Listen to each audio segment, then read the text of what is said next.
अस्सलाम वालेकुम रहमतुल्लाहि व बरकातहू। गाइस की हाल चाल है? ठीक हो? खुशबाश राजी बाजी हर तरह खैराफियत है।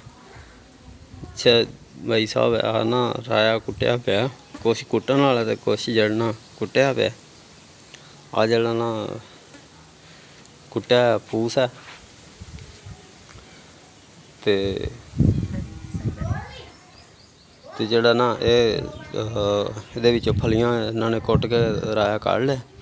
ये हुण जड़ा बालन के तौर पर इस्तेमाल होगा। तवी वगैरह तो रोटियां छोटियां पका लैणगे या चुल्हे के विच इस्तेमाल कर लैणगे।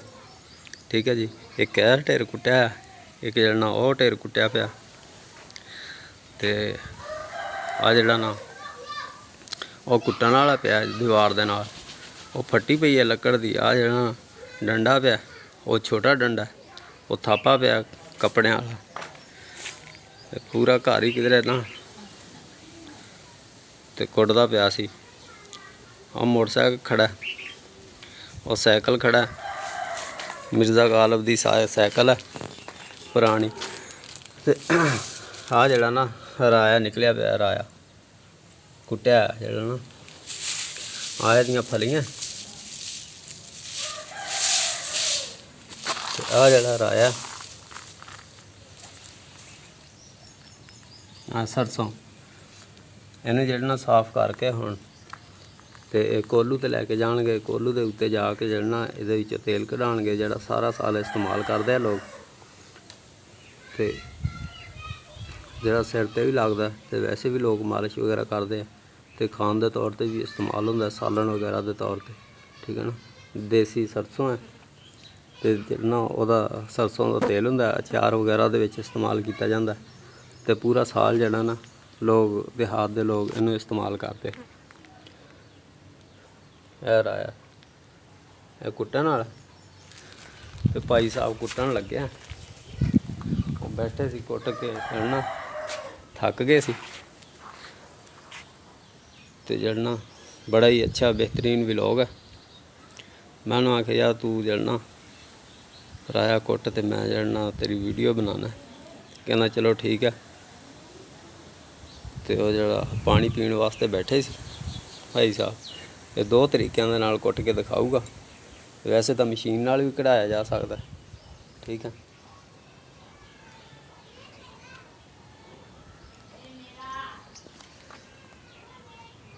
तो वैसे कुट के भी कढ़ाया जा सकता है। इस तरह दीवार के नाल फड़ के मारते रहो तो तां भी झड़ जाता है। ये फलियां साफ हो जांदियां।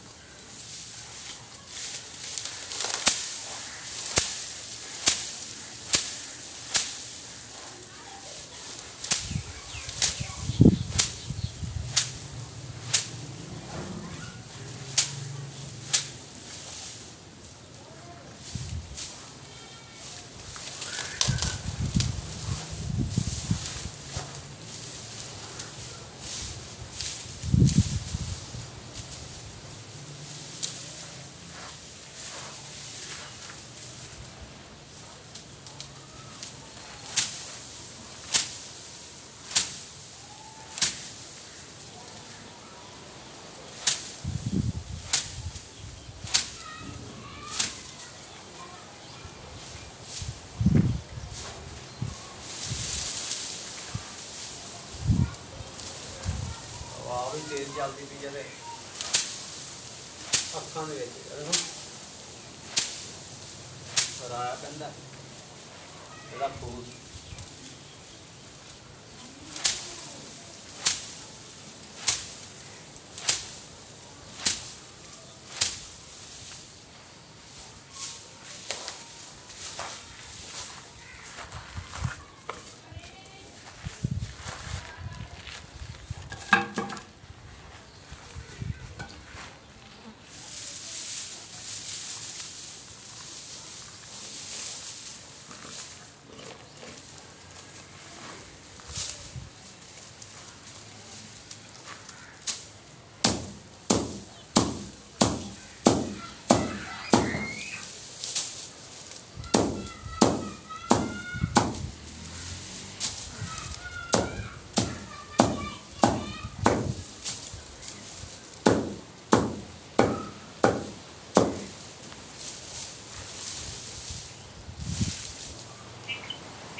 ਨਾਲ ਜਿਹੜਾ ਨਾ ਅੱਖਾਂ ਦੇ ਵਿੱਚ ਫੂਸ ਪੈਂਦਾ ਦੀਵਾਰ ਤੇ ਮਾਰਨ ਨਾਲ। ਦੀਵਾਰ ਤੇਜ਼ ਚੱਲਦੀ ਪਈ ਆ, ਇਹਨੂੰ ਕੁੱਟ ਖਾਣ ਤੇ ਜਿਹੜਾ ਨਾ ਖੋਲੂ ਤੇ ਲੈ ਕੇ ਜਾਣਗੇ, ਉੱਥੇ ਜਾ ਕੇ ਦੇਖ ਚੜਾਉਣਗੇ। 4-500 ਰੁਪਏ ਨਾ ਰਾਜ ਦਾ ਤੇਲ ਜਿਹੜਾ ਇਹਨਾਂ ਨੂੰ ਉੱਥੇ ਘਰ ਪਹੁੰਚਦਾ ਨਾ, ਉਹਨੂੰ ਤੇ ਜਾ ਕੇ ਚੜਾ ਲੈਣਾ ਤੇ ਫਿਰ 4 ਦੇ ਵਿੱਚ ਇਸਤੇਮਾਲ ਕਰਨਗੇ। ਵੈਸੇ ਵੀ ਸਾਰਾ ਸਾਲ ਘਰ ਦੇ ਵਿੱਚ ਇਸਤੇਮਾਲ ਕਰਨਗੇ।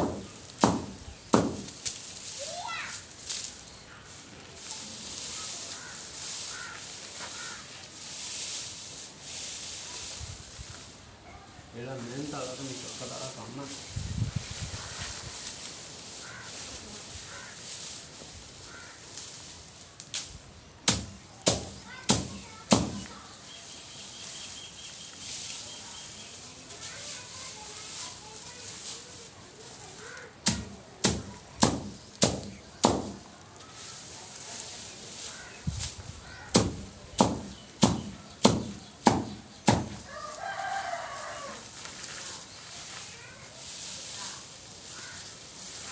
चलो दोस्तों आज आपसे इतना ही काफ़ी है, ठीक है ना।